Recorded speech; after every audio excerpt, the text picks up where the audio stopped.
Oke, berikutnya kita masuk ke topik tentang population dan sampling. Oke, nah apa yang disebut dengan population? Population itu adalah jumlah individu ya, jumlah objek yang ada di suatu tempat. Nah, semua pertanyaan penelitian membahas masalah yang sangat relevan dengan kelompok individu yang penting. Yang ini dikenal sebagai populasi penelitian. Nah, populasi penelitian umumnya merupakan kumpulan besar individu atau objek yang menjadi fokus utama dari pertanyaan ilmiah. Penelitian dilakukan untuk kepentingan masyarakat pastinya ya, namun karena ukuran populasi yang sangat besar, yang luar biasa ya, yang kadang-kadang pasti akan terbentuk dengan constraint dari peneliti ya, dari sisi waktu, uang, tenaga, dan seterusnya, maka peneliti seringkali tidak dapat menguji setiap individu dalam populasi, ya, karena tadi sebab-sebab yang telah dijelaskan, sehingga populasi ini dijadikan acuan untuk menggunakan teknik yang lain, yaitu teknik sampling. Kalau kita semua individu, berarti namanya sensus. Tetapi ketika kita mencari representasi, ataupun perwakilan, maka kita menggunakan teknik sampling. Nah, populasi penelitian juga dikenal sebagai kumpulan individu atau objek yang terdefinisi dengan baik, ya, yang diketahui memiliki karakteristik yang serupa. Jadi kita lebih kepada karakteristik yang serupanya ya, bukan perbedaannya. Nah, semua individu atau objek dalam populasi tentu biasanya memiliki sifat ya, atau bahkan ya sifat yang sama dan juga mengikat. Terus kemudian ada beberapa tipe ya sampling yang bisa kita pilih. Yang pertama adalah probabilitas sampling. Nah, ini adalah suatu teori kemungkinan yang biasa digunakan untuk melakukan proses filtering ya, individual dari suatu populasi dan membuat sampel berdasarkan probabilitas tadi, kemungkinan-kemungkinan tadi. Nah, partisipan dalam sampel ini dipilih ya dengan mekanisme selection yang random ya, di mana setiap member dari target audience harus memiliki kesempatan yang equal, yang sama ya, yang setara untuk dipilih dalam sampel tersebut. Ada juga yang disebut dengan non probability sampling ya, di mana ini adalah suatu teknik ya yang peneliti ya memiliki pengetahuan ataupun pengalaman ya yang digunakan atau yang biasa digunakan dalam membuat sampel. Nah, karena keterlibatan dari peneliti, tidak semua member dari target populasi itu punya equal probability of being selected yang bisa dipilih untuk menjadi bagian dari sampel tersebut. Oke, ada beberapa teknik ya dalam probability sampling. Yang pertama adalah simple random sampling. Nah, seperti nama yang diindikasikan, ini tak lain dan tak bukan adalah suatu mekanisme seleksi yang sifatnya random ya. Kemudian ini adalah teknik sampling yang biasa diimplementasikan di mana populasi target itu sangat besar. Makanya ini sangat sederhana. Jadi langsung dipilih secara random. Nah, tentu menggunakan formula yang pasti akan terikat dengan besaran populasi tersebut. Jadi ada jumlah yang bisa direkomendasikan kalau populasi sekian dan sekian untuk jumlah sampelnya. Dan biasanya ya sampel pasti lebih rendah ya. Seperti misalnya sampel itu cuma 1/10-nya ya dari jumlah populasi atau bahkan mungkin lebih kecil.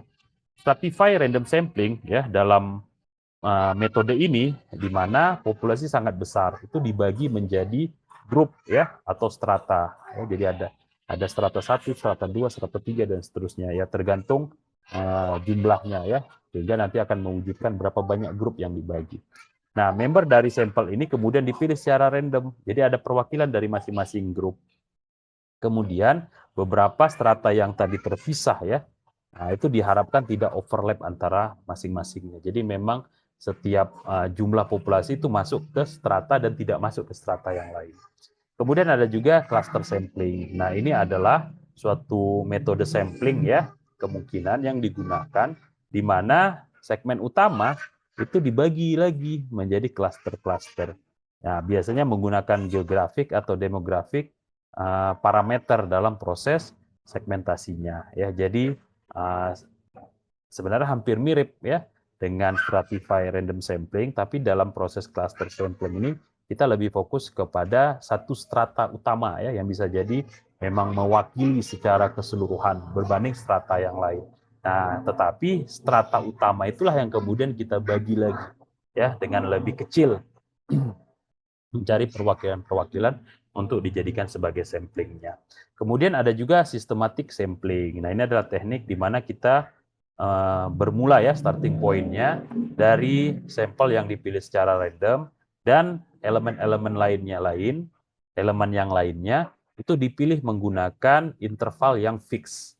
Ya, jadi ada lompatan atau lompatan kodoknya. Nah, lompatan kodoknya berapa? 5 kali, 6 kali, 7 kali ya, secara fix intervalnya. Nah, interval ini kita kalkulasikan dengan membagi ukuran ya dari populasi berdasarkan target sample size. Jadi berapa banyak nih hitungannya. Jadi kita bisa bikinnya secara urutan ya. Terus kemudian nanti kita lihat pembagiannya ya, pemilihannya. Jadi yang ini nanti jadi sampelnya, yang ini nanti jadi sampelnya dan seterusnya. Jadi ada interval yang fix yang kita dapat melalui formula. Kemudian dalam penelitian yang lain yaitu non probability sampling ada beberapa mekanisme ya.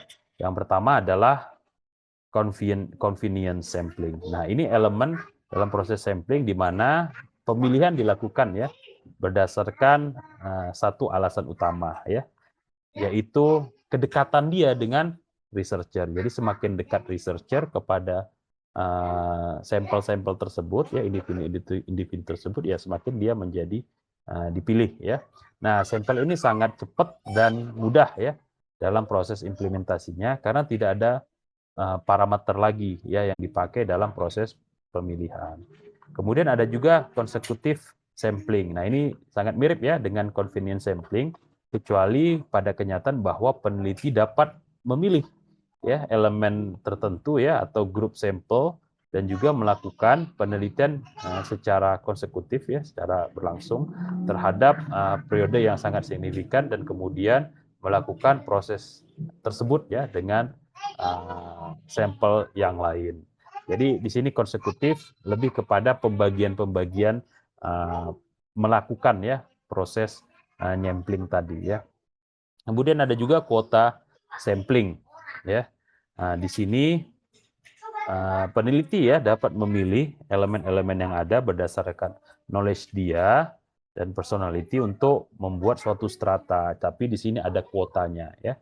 Jadi di sini member dari strata tersebut dipilih berdasarkan bagian dari sampel berdasarkan pengetahuan dari researcher. Jadi cuma 15, cuma 16, cuma 17 ya pada masing-masing strata sesuai dengan kuotanya. Ada juga snowball sampling ya. Ini dilakukan kepada target audience di mana sangat sulit ya untuk mengkontak dan mendapat informasi dari mereka ya. Bisa jadi karena peneliti tidak terbiasa atau peneliti orang baru di lingkungan tersebut. Sehingga dalam kasus ini ya dia meminta bantuan kepada orang pertama yang jadi sampel dia untuk memberikan lagi ke orang yang kedua, ke orang ketiga, ke orang keempat, ke orang kelima, ke orang keenam, dan seterusnya sampai semua survei tersebut terdistribusikan dengan merata. Kemudian ada juga judgmental sampling, ini adalah sampling non-probability method, di mana sampel dibuat ya hanya berdasarkan pengalaman dan juga skill dari peneliti. Jadi kalau peneliti merasa kayaknya ini pas nih untuk jadi sampelku diambil, ini tidak pas berarti tidak diambil.